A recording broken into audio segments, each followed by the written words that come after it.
Hi everyone, I'm that Amy girl and I will be competing a little bit right now with some live music.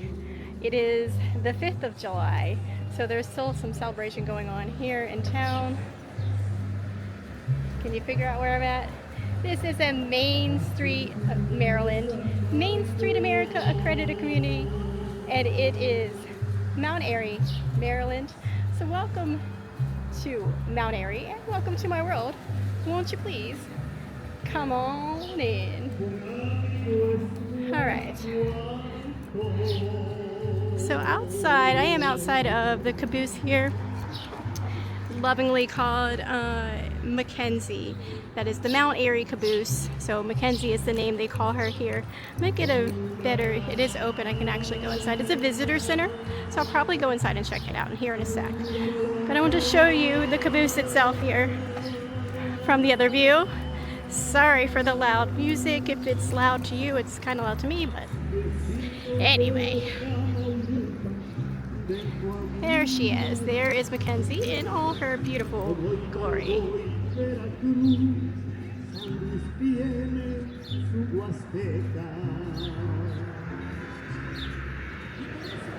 Now, on Main Street here, they do have a few information plaques regarding the founding of Mount Airy for your reading and viewing pleasure.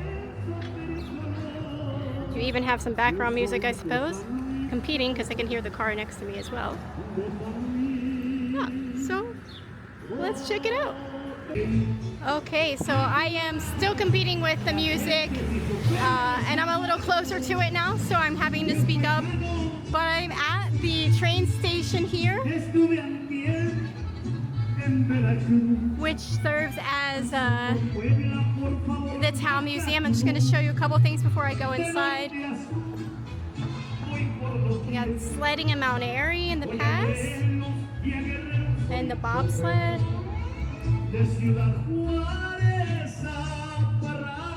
All right.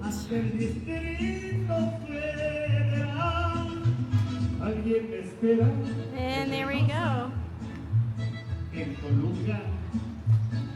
Inside the museum, there are exhibits on the history of Mount Airy, which include a special section on Mount Airy's role in the Civil War.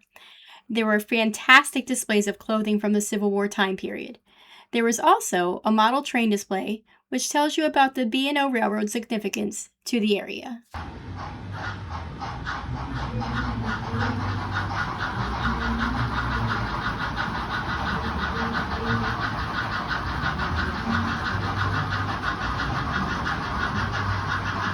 Alright, and off to the side in the parking lot area of the museum, you also have Blossom and Basket Boutique. There's a snowball stand, Jessica Snowballs, and Patapsco's Bicycles.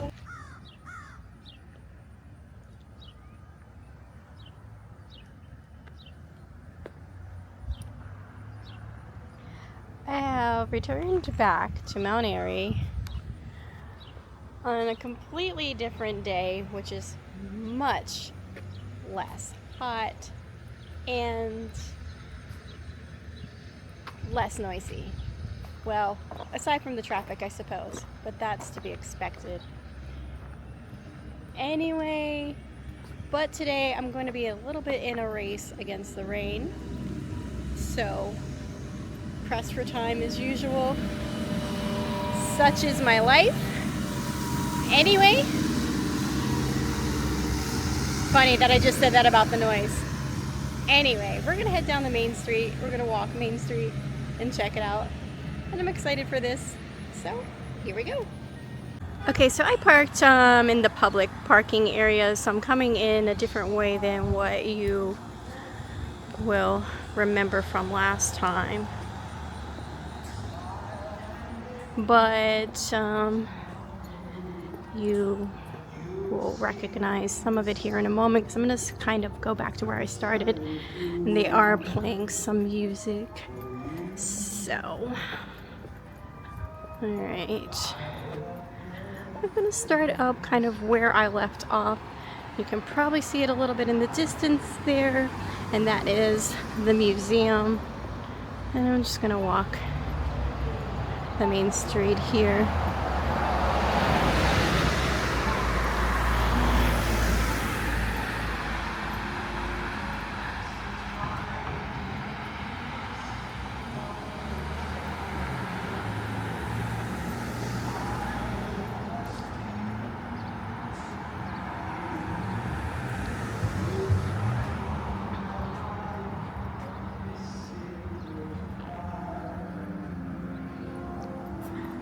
So you have Reeves candies inside there, which looks really cool. Alright, and like I said, right over here we have the museum. Over there is Mackenzie, which you'll recognize from when I came in before. Got a gift shop here. Oh boy, lots of music.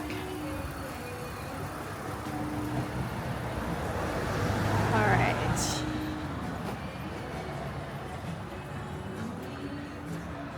I mean, it kind of adds to the ambiance. Oh, look at this. Okay, W.R. Rudy Museum. You can tour this museum. They do private tours. I think they're mostly group tours.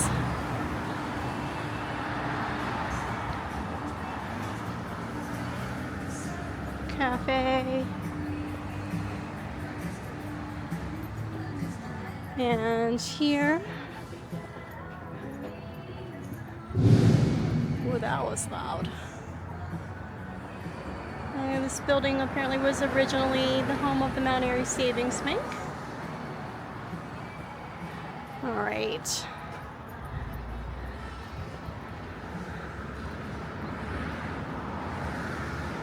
Catonsville Homes Design Center. Look at these pretty flowers.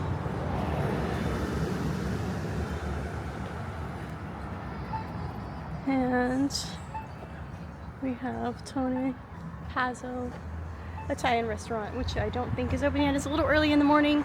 Like I said, I'm trying to beat the rain, which is coming in the afternoon. The Last Word bookstore, not open yet either. Probably a good thing since I would spend all my money in there. Mount Airy Commons. Actually, you know what? It's early enough that I don't think most things here are going to be open now that I think of it. Deja vu. Yeah, like this isn't going to be open yet.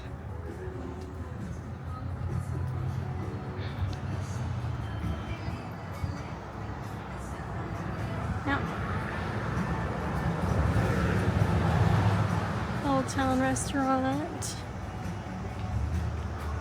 Some people having some lunch in there. SK Gifts for every occasion. And we're walking into a smaller little area. So, good morning. Squeeze by here. All right. And then we're a little bit away from the music now, but we're also kind of moving further into the main street. And I think maybe some residential area. And as most towns do, they have the the hometown heroes, sorry. Again, most things are not open right now, so I can't really show you inside. And ooh, a barber shop. That's kind of cool. Thrift shop.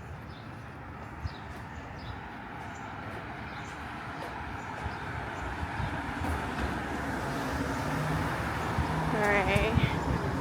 I'm gonna go just a little bit further. With things not being open, can't really show you much more than the outside, but I usually do that anyway. Ooh. There's a vinyl shop over here, which of course probably isn't open. It's on the other side. I'll show you in just a moment.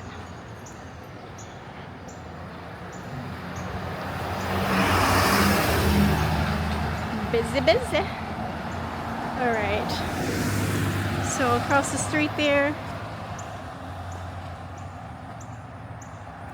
Bertha's vinyl shop. And then we got a yoga shop, car passing, and a thrift store there, which may or may not be open. There's a sports bar and grill. And a jewelry shop.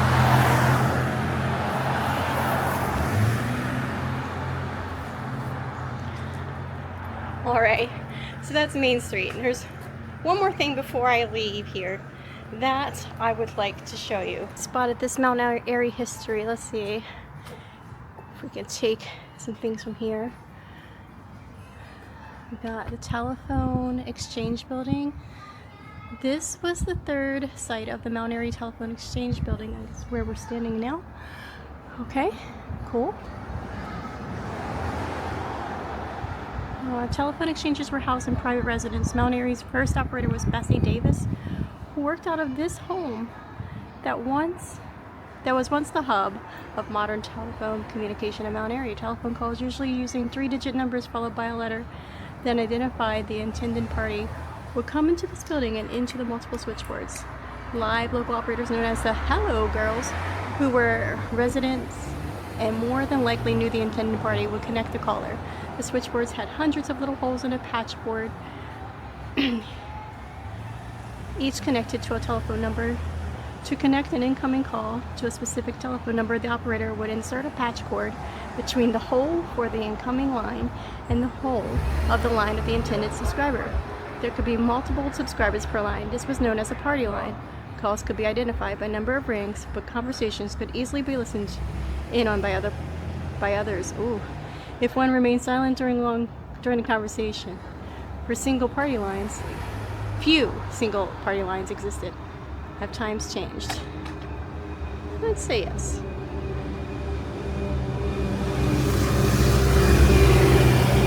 There's some more information.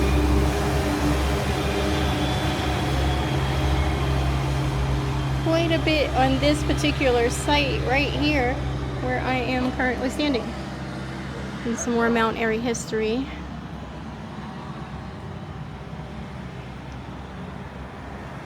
So I'm gonna guess Mount Airy was first settled along what is now Ridgeville Boulevard.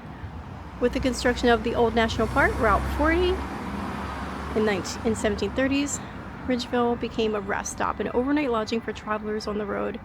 In 1838, the Baltimore and Ohio Railroad reached the area just south of Ridgeville. To reduce the grade over the hills, the B&O built a bypass north of Ridgeville on land donated by Henry Boussard. The B&O built a depot and named Henry the station agent. Boussard subdivided his property and sold lots that eventually became downtown Mount Airy.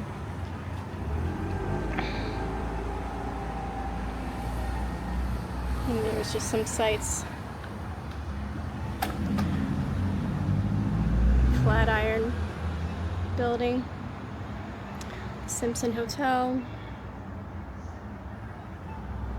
and then they have North Main Street prior to 1903, and then the Twin Arch Bridge. And then here they have a map of historic downtown, which will tell you the businesses currently, which some of them we walked by. And they do have a farmer's market here, I believe on the weekends.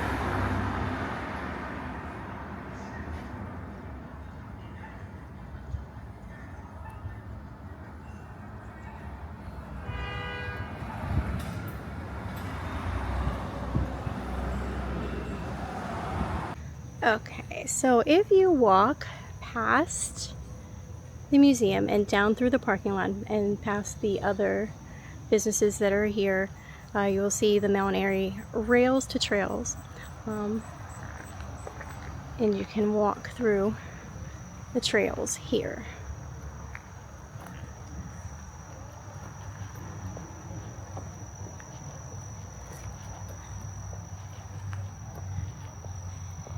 And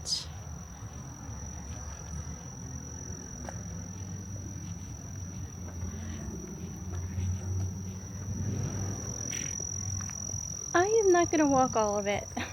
I'm gonna walk just a few feet here, just because of time and possible rain. But as you can see, it's a nice little wooded area.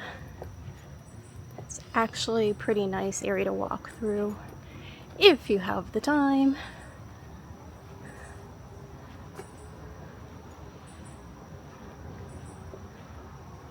But I'm just going to show you. This is just the beginning of it.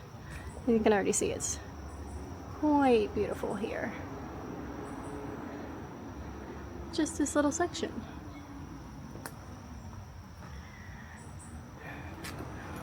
Alright, unfortunately due to time, I am going to have to call this one short. I have to come back here, I think, just to show you a little bit more at some point. But I have some things coming up next year anyway that will allow me to do such a thing. So, there will be another video in 2 weeks.